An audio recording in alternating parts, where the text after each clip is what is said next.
बाबे कॉलेज करे जातिया कॉलेज कुमारे के बिया नास कम बाबे कॉलेज करे जातिया कॉलेज कुमारे के बिया नासल छौरी स्कूल के अपना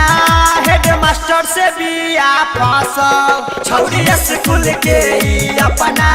हेड मास्टर से बिया फसल कम बाबे कॉलेज करे जातिया कॉलेज कुमारे के बिया नास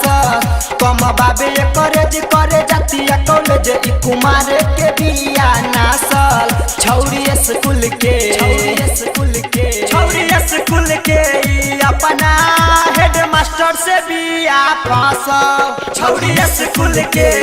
अपना हेड मास्टर से बिया फसल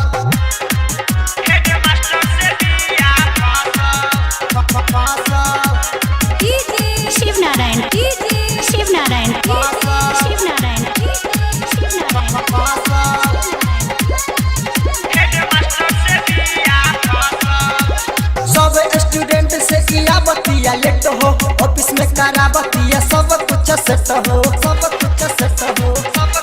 हाँ सब स्टूडेंट से किया बतिया लेट हो ऑफिस में करा बतिया सब कुछ सेट हो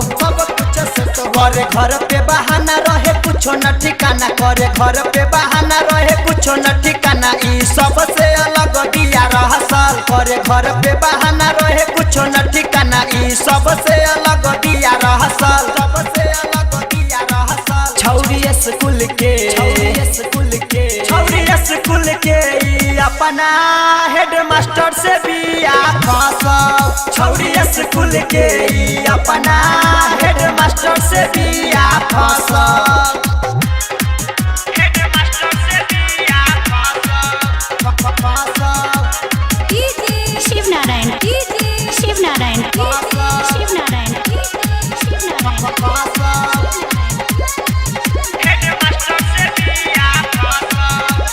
सबसे खराब बाटे एकर अदतिया एही से न रहे एकर पंक संगतिया हाँ सबसे खराब बाटे एकर अदतिया एही से न रहे एकर पंक संगतिया